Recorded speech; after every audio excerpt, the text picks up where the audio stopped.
Hey, everybody, Stu Smith here going live. I hope you are well this Tuesday morning, getting this week started after the 3-day weekend. And today is one of those days where we are going to take some questions, but also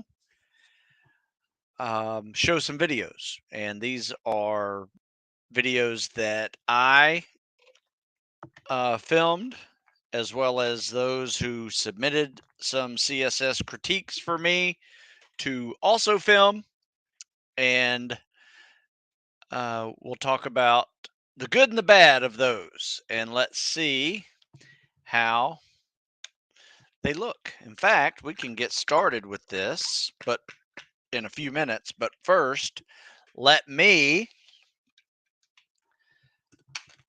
explain something to folks, because this video is titled PFT transition. And exactly what is that? You may have heard me also call it PFT fatigue. So, to avoid PFT fatigue, and what PFT fatigue is, and I put a link to an article in there basically asking the question, is your run always slower after you do the swim, your pull ups, push ups, and sit ups? 9 times out of 10, the answer is yes. But there's two reasons why that is. One is probably the most obvious, and that is fuel. Typically, if you do this with no food in your stomach, or no juice or fluids that have a little bit of carbohydrate in them, chances are you're going to bonk about halfway through that run. You might get through the swim, you might get through the PT part, but then by the time that run comes, you just have no fuel. It's like your car just ran out of gas. So keep sipping some form of carbohydrate drink that agrees with your stomach, not chugging a full Gatorade or Powerade or whatever your fluid of choice is. Just make sure it has carbohydrates in it. Another thing you want to make sure it doesn't have in it, or anything before that, is caffeine. There's no reason to take pre workout before PFT, because it's just going to artificially raise your heart rate when you are trying to keep it low and not burn all your glycogen. Because if you can be in that cardio zone, right, and not start your heart rate at 120 before you even start running, right, and work your way up to that, you're going to be much better off, and not bonk, or even potentially have a heart attack. If you have too much caffeine before you do any of these type of cardio events, it could and has been deadly. No joke. All you got to do is Google military person dying with heart attack from too much caffeine. And this is long before you COVID guys are going to say, "Oh, it's the shot." Long before that. Um, it's been happening for decades. So it is an issue. So don't do caffeine. Have some carbs in your belly, and you should be able to last the entire test. If you've taken a few tests and you notice when you start to bonk, maybe you don't have any juice on that last lap or the last two laps, and you just get slower and slower. That is an indicator that you are bonking. You're just running out of gas. So try to find something during the PT test to sip on. I personally like I like red Gatorade. It works for my stomach. I don't mix it with anything, and if I have a whole bottle, by the time I'm about to go run, I may have sipped about maybe not even half of it. So just enough sugar to get in there. And before that PT test, I'll probably have a banana or something, just to give me some sugar before going in, especially if it's a morning workout when you've been fasting, through sleeping all day. Okay, the other one is not so obvious, and that is um, your blood being so um, stuck in your upper body after doing the swim and the pull-ups and push-ups and sit-ups. It all sits right up here, right? So, um, whenever you start running, your first half mile is really you trying to get that blood here down to your legs because that's the muscles that are being used. So your heart rate beats faster, throws you off your pace, and you've probably used the phrase, man, I felt like crap those first 2 laps. Then I got my stride, started feeling better. That is a very typical response when you have started that run and you got all this blood up in your upper body. So, the way to get through that is what I call the PFT transition. During that 10 minutes you have before you run, you actually go for a little jog, shake out your arms while you're running, right? Stretch out your upper body during that entire time. You have those, at least the first 5 minutes. And then the last 5 minutes, stretch your legs because that will, I promise you, get you ready to run that mile and a half. And you probably only need to run about a quarter mile. And it's a slow jog. I mean, it is almost walking. You're just shaking out your arms. You're just trying to get some blood pumping down. You can throw in a few squats, not a whole lot, just a few, just get the blood pumping going down. And I promise you, when you start running, you're not going to have that tight upper body feel that you would have in those first quarter to a half mile of being pumped up. So you just feel better, and it's just makes it easier, basically. So I actually learned that from triathletes when I was doing triathlon training before I went to Buds. Um, they would transition before each event. So you swim first.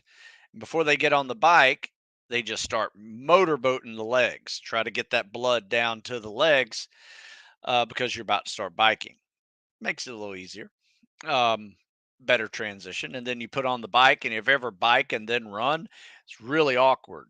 So you actually change the gears a little bit, the last 5 minutes of your bike, and get it more into a running cadence. Lower the gears, higher RPMs, and that tends to help your legs transition better into the run. So there you go. That's where I learned it from, and I started applying it to the PFT, PST, and it has made all the difference in not only how I do it, but how I coach it. So consider that as you transition from one event to the other. How can you better prepare yourself for that? There you go. All right, we got some questions already. Let's see what do we have here. Good morning, Stu. Have you seen social media presence affect a candidate's ability to get to a selection? Is it better to delete it and things to be aware of? Great question. Now, I will say, you know, people have social media platforms and are active duty. It just happens. So it's not a big deal. However, you don't want to be posting stuff. Most active duty guys don't have their last name anywhere near it, so their friends can find them, and that's about it. They're not trying to have a big social media presence, right? They're not selling stuff. They're not doing, if they do have a side gig, and some do, maybe they have a different social media than their name. Um, maybe the name of the products they're selling or something like that. So if it's in that situation, it's a business, not a big deal. The only place where I have seen it really come back to bite people is if they have, like, future SEAL sniper trident guy as their name, right? And they have all pictures of them flexing and swimming and PTing and doing all this stuff. That will come back to bite you. I promise you. You don't want that, right? And if an instructor finds it, mm, That's not good, right? So do yourself a favor. Don't even mention that you're joining the Navy, you're joining the military. And if you want pictures of your friends and family and fun nights out and travel pictures, put them up there all you want. Avoid too many pictures of yourself. And you definitely just don't want to be the corny guy out there with nothing but selfies, on their social media platform. Does that help with that one? Some people just don't have them and they don't have anything to worry about. Not a bad option either. But, it's a good way to communicate with your family and friends and things like that and see what your buddies are doing. So, maybe have a fake Instagram or fake social media account, if you're worried about anything like that. So, any questions? If I don't have any questions, let me go into um, the videos. 'Cause I do have some good ones. Filmed a couple of good ones this morning and had a couple of good ones sent as well. Off this very distracting. I'm going to have to put this over here. All right. You guys ready? Let's share this screen. Instagram.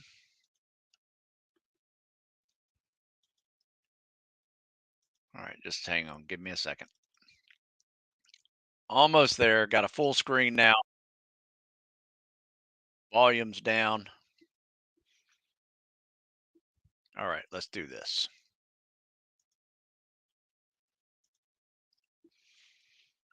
All right. What do you guys see? All right, you guys see my guy swimming here. Let me go full screen. That makes it a little better. All right, so let's see what's going on here. He's going to kick off the wall, double arm pull. Oh, did you guys notice that? All right, so watch this. Usually I have, whenever you do this double arm pull, you want to kick and recover. And notice what happens after he kicks. Like he just goes nowhere. You can kind of see when I'm filming, I'm like, woo, oh, damn. Like he just almost like put on the brakes there. So what we did with this today is I got him on the practice kicking. Because if you notice, it gets better once he starts doing the CSS. 1 Mississippi, 2 Mississippi, pull. So he's got the timing of the glide. He's still moving for all 2.5 seconds. Now that looks good. So, but notice it whenever he kicks off the wall, it's a weird transition. Not sure why. Doesn't change his kick any. It just goes nowhere. Maybe it's because he's coming up and plowing the surface at the same time. There's a couple things there that could be a little cleaner on that breaststroke pullout. And the number one rule of a breaststroke pullout, if you're going to do it, is build up some speed and don't lose your momentum with the kick. And what happens here? Boom. Like he lost all his momentum on that wall, off that wall kick. And I'm going to show you a a much a much better transition here in a second.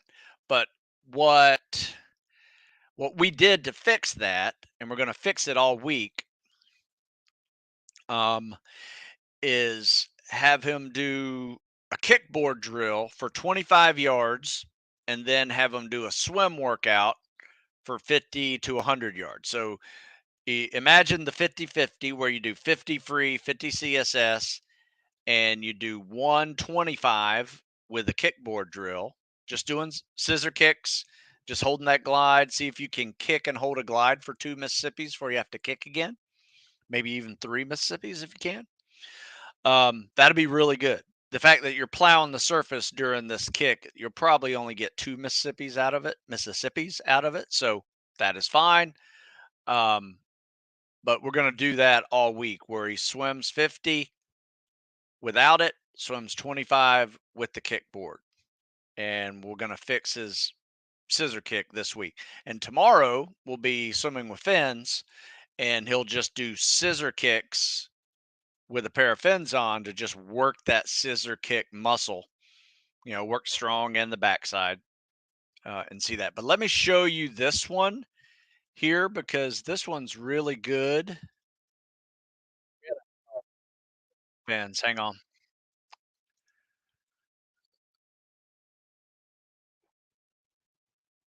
And this one's just a guy who's a little bit better at swimming than the other guy. And oops, a little bit better at swimming than the other guy. Um, but not by much. I mean, he's just basically got a better kick. And that's all that really is the difference between this one and the other guy.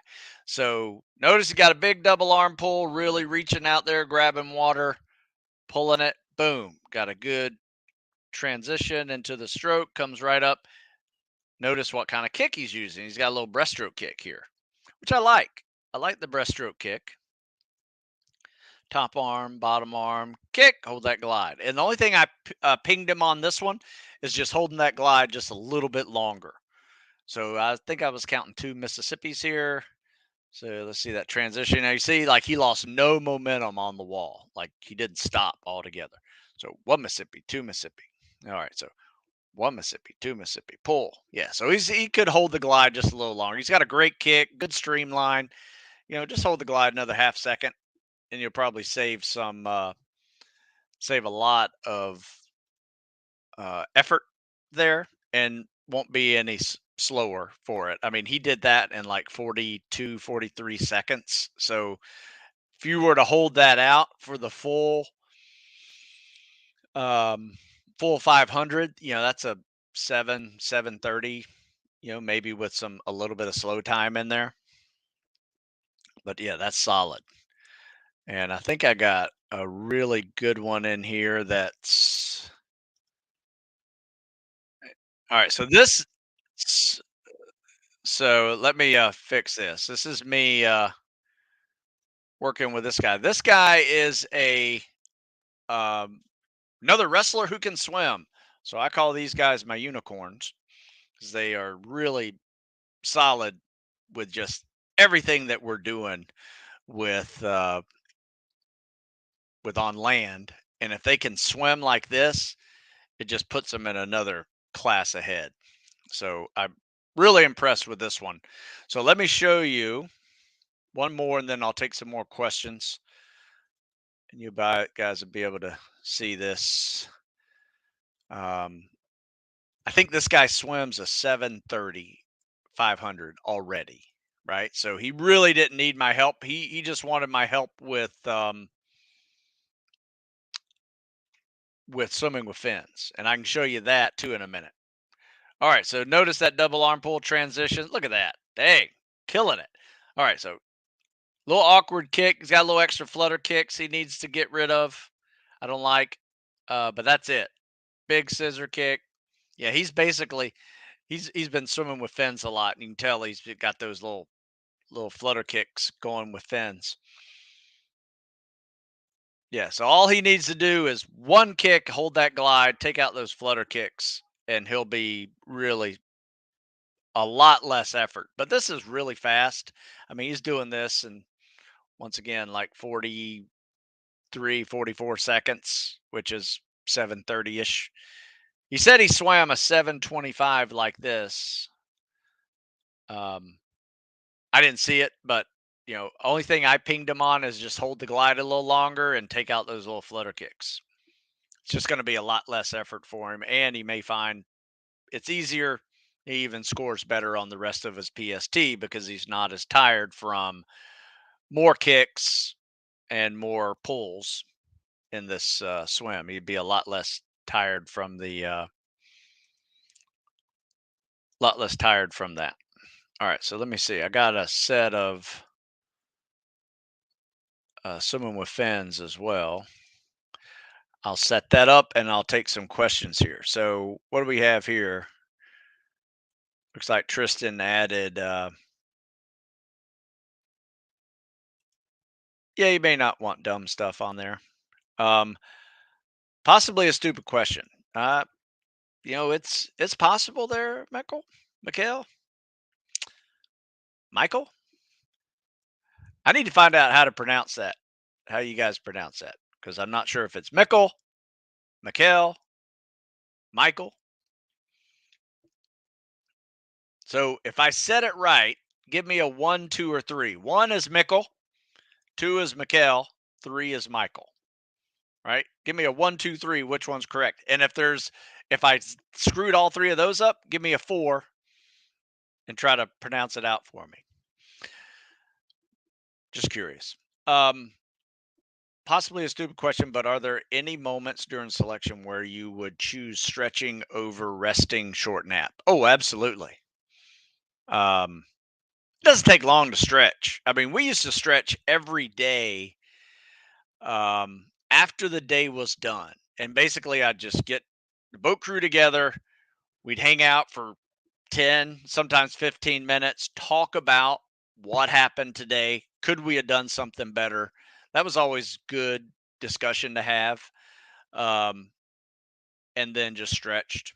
We didn't have foam rollers back then, but if I was doing it today, I would say, go get your foam rollers. We're going to come down here, stretch for 10 minutes, talk it out.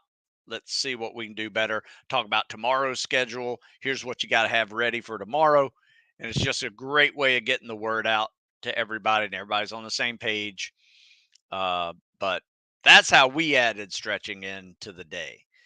Um, yeah, some people could shower up and go rest and things like that. But um, my advice is, when you got an option to stretch, take it. And you don't have to stretch for long.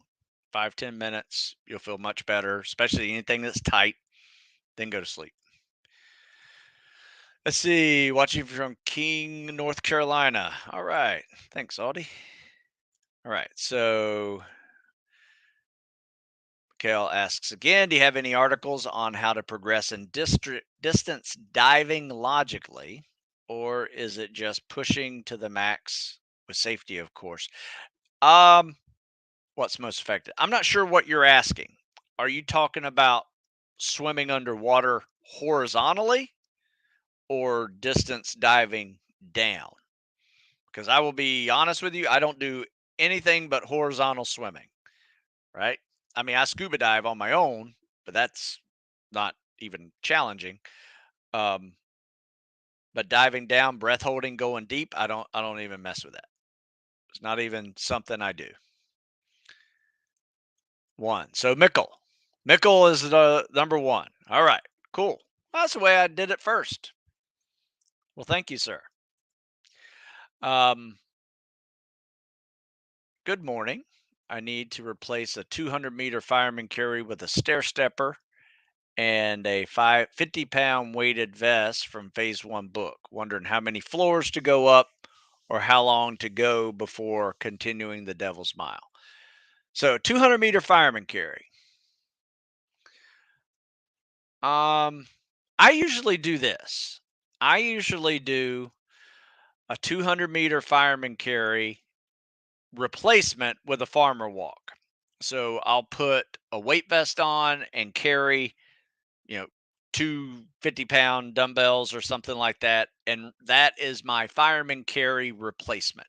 So maybe you have like 150 pounds total, right? Two in your hands, one on your weight vest, and do your 200 meters that way. I haven't really done it on a stair stepper like that. It's up to you how you want to do that. Uh, I usually do both. Basically, I will do, if I'm doing a 200-meter fireman carry, I do a 200-meter farmer walk to replace that 200-meter fireman carry. Then I go to a stair stepper and do 50-meter ruck for time or different distances, intervals, things like that. So, um, I would just do this. Do it for time. Don't worry about how many floors it is, because that can vary on different machines. Um, and however long it takes you to do the thing you're replacing, do that for time. That's how I would work it.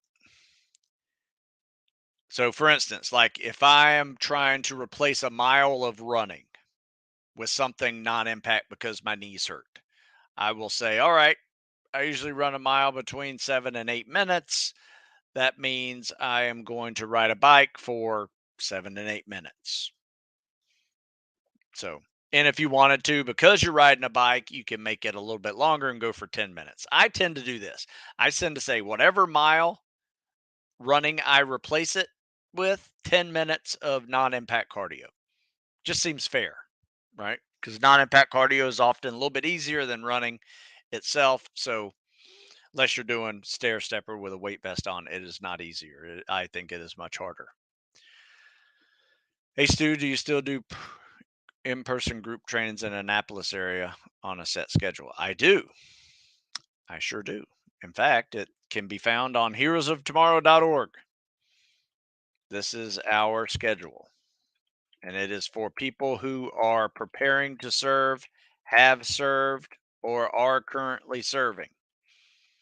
If you're just an old guy wanting to do some triathlon training, to sit in your place. Swimming underwater horizontally. My advice is to get really efficient with 25 meters. Don't necessarily worry about your 50 meter. If you can do a 25 meter with a kickoff in like 3 to 4 strokes max, you're very efficient with your underwater stroke and glides. Because really, all it is double arm pull, hold that glide, kick and recover, hold that glide. Maybe throw a little dolphin kick in there before you pull again. Um, and you can get across the pool, and I've seen guys do it in 2 to 3 strokes. So be very efficient with your glides, very streamlined with your glides. Um, and you're going to find underwater swimming is so much easier. But I would never do it alone at all. Not even halfway across the pool. Just don't even tempt yourself. But work on your kickoffs, breaststroke pullouts every time you do a swim workout. So you're working on that first pull, and then if you want, you can do a second pull and then come up for your freestyle work or whatever, or your breaststroke work. And you can start practicing, adding some of those double double pull, double kicks underwater into your normal swim workouts. And then when you have people, you can try pulling it all together. I usually like doing it with a buddy where I'm underwater here, my buddy's right behind me swimming freestyle. I do as far as I can go, and then let's say I get to the other end, and then he gets to the other end, he goes under, and now I'm swimming on top, and he's underwater. So swimming freestyle or breaststroke, just watching him, just to be safety observer. That's the best way I recommend doing it.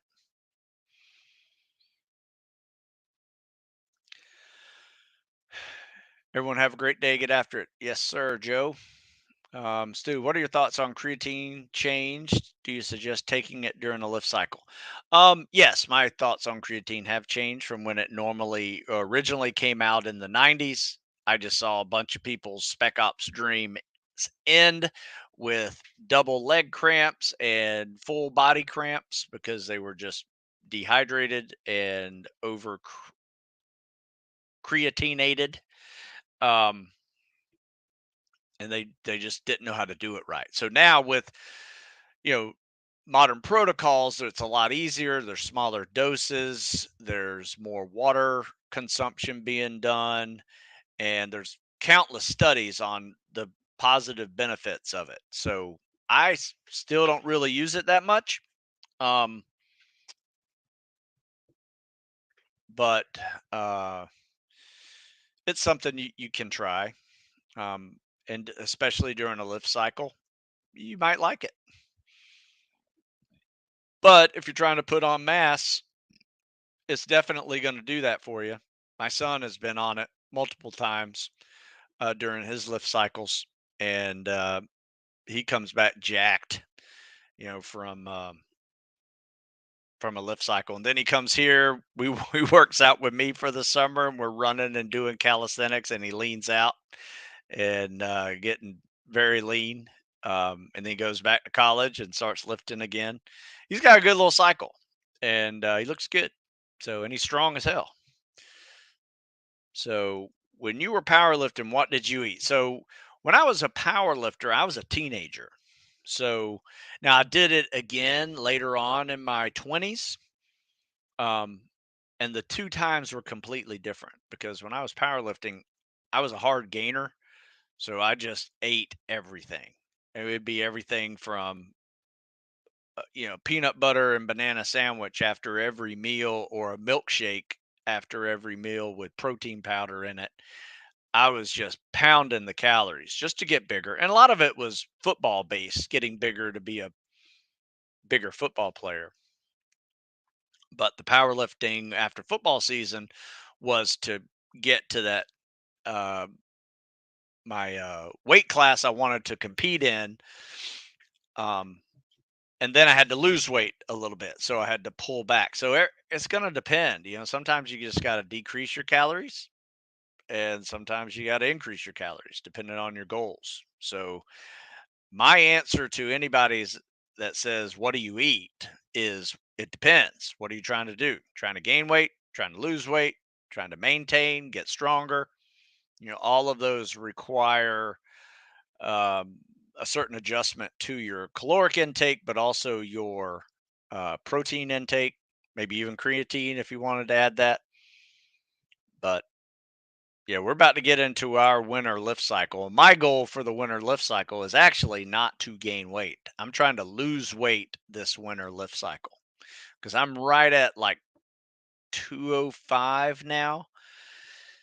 And, these last 5-10 pounds will require me to eat less of what I like to eat. So it's a little bit more discipline than I prefer on the nutrition side, but I think in the long run, I will be healthier. My knees will feel better when I run. And, I still, if I can maintain majority of my strength, being a little bit lighter, that'd be better too. So, all right. Any running tips for ITBS? So, iliotibial band syndrome. Out for a steady state run, sort of a jog walking, testing a week off after a week off of rehab exercise and stretching. So, here's what I do, Tristan. And I have made it through an IT band flare up and ran through it. But I did cut my running back about 50% and replace that missing running with biking. And I would foam roll and stretch not just my legs, but my butt, my lower back, hips, calves, foam roll, stretch, everything, thighs, hamstring, IT band area, just roll it all out, massaging it, massage gun, whatever you need to do to heat it up. Just make it a little more pliable before you run. Go for a run. You may feel it for the first 4 or 5 minutes. After that, it kind of goes away. That's when you know it's not serious anymore. If it doesn't go away, it's too serious. You shouldn't be running. So eventually it should go away. It becomes a little more pliable, less pain, no pain. That's really good. However, after you run, you need to do a little bike cool down or walk is fine. And then stretch every couple of minutes of that walk as best you can, and then get to where your foam roller and car buffer or massage gun is, and really massage that thing for about good 5 to 10 minutes. And I do both sides always do both sides, just to be bilateral. Um, and I found I could still make it through that. I did that like 3 years ago, and I remember saying I wouldn't have been able to do this without the foam roller. And people say all the time, you can't foam roll your IT bands, and I get it, you can't. It's not one of those things that you're massaging, you're not making it more flexible, but I am making running less painful to the point of where pain was gone. So I don't know what that is, what you would call that, but I call it a win. And it worked for me with being able to run through a very light IT band flare up. It's just one of those things where you walk downstairs and you're like, yeah, outside of my knee, starting to feel it. But yeah, that's what I did.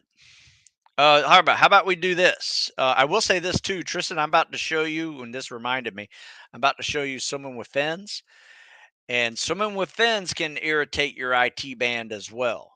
So if you're doing a lot of finning, swimming with fins, watch out because it could definitely backfire on you, and it might not be running at all that's causing it, and finning is. Whether you're flutter kicking or scissor kicking or dolphin kicking, doesn't really matter. It can make your IT band a little angry. All right, let's see what we have here.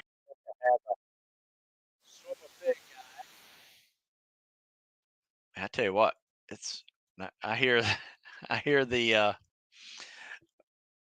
my voice in there. It distracts me. All right, so we got swimming with fins. I think we got a whole minute swim with fins here. And what I want you to notice here is he's not bicycling his legs. His legs don't bend like he's riding a bicycle. That's one of the indicators you're just not ready for big fins yet if you're having to bicycle it. Um, and he's basically using his arms just to breathe, right? So he gets that pull in, gets that inhale, starts kicking on the glide, kick, kick, kick, kick. And the beauty of swimming with fins is you just constantly do these little flutter kicks. So here we go. Let's see how this looks. There you go. As you can see, he's just kick, kick, kick, kick, kick, comes up, uses that arm, holds that glide out, comes up to breathe. Nice. It's a shame he has to turn around here because that was looking smooth. So we'll be able to swim open water with this very soon and see how this looks. Now, I will say this, there's one little ding that I did on this one. It's like he's too tight in the hips. He's using his hips, but he's too tight. He needs to be a little more relaxed, not bend his knees so much, but just relax his legs because what tends to happen if you're too tight and you're trying to really hard to keep your legs straight while you're kicking, which a couple of times you can kind of see he is, um, you will get a hamstring cramp, maybe a calf cramp, and your hips just get really tired, especially if you're really muscling it. So you relax the hips, let the legs just flow. Now this is his weak side, and this actually looks pretty good. Notice how he kind of uses his leg a little bit more, bending a little more. That's a better kick there. So I think what happens is whenever he swam this um, for us, he was just really working hard to keep his legs straight. And as that got tiring, and it gets very tiring quickly, he started relaxing and his knees started bending just a little bit. Whenever you open the legs, the knee can bend just a little bit, but when they're close together, you want them tight. You don't want one doing this and, you know, looking like you're walking up a flight of stairs, with two bent knees. Um, yeah, that looks good. Stu, should I implement 2 miles fin swimming in my workout? Well, here's the deal. You're only going to do that once a week at Buds. You'll do it probably 25 times, right? In a 26-week course, you're going to swim every week 2 miles with fins, and maybe one is a 6 miler or something. You may have a couple of build up swims where you do a 3 and a 4. Um, but anyway, uh, yes, I would do that. Training for force recon, you're going to swim a lot too with force recon. Yeah, it wouldn't surprise me that you're doing 1 2 mile swims easy there. I need to find out exactly what you guys are doing, but I know you guys swim a lot. I see it out there whenever you guys are doing BRC. Um, when I lived out there, and you guys are swimming. So, and I got a couple guys in the pipeline now, and they're glad that they did the 2 mile build up with us locally before they went out there. So, um, it can't hurt, but you only do it once a week. So we swim with fins, and if you look at any of my workouts, whether it's the recon workout, Navy PST, Navy grinder, calisthenics, and cardio, we swim with fins on leg days. So that's usually 2 days a week. However, sometimes we'll throw a third Spec Ops triathlon in there where it's just cardio, but it's a run, ruck, and a swim. That is like a recon workout right there. You're going to run, you're going to ruck, and you're going to swim with fins. Spec Ops Tri works really well for you. But I wouldn't just jump into a 2 mile swim, build up to 2,000, then go to 3,000, and then go to 4,000. And these are yards. So nautical miles. So 4,000 yards will get you 2 nautical mile swim. All right. What else we got? So I think that's all my videos I have for you today. You guys got any more questions for me? You guys check out that PFT transition article. I'm telling you, if you're having a problem with the PFT, that works really well. Another article I wrote was the PFT clinic, which incorporates the PFT transition into each step of that PT test.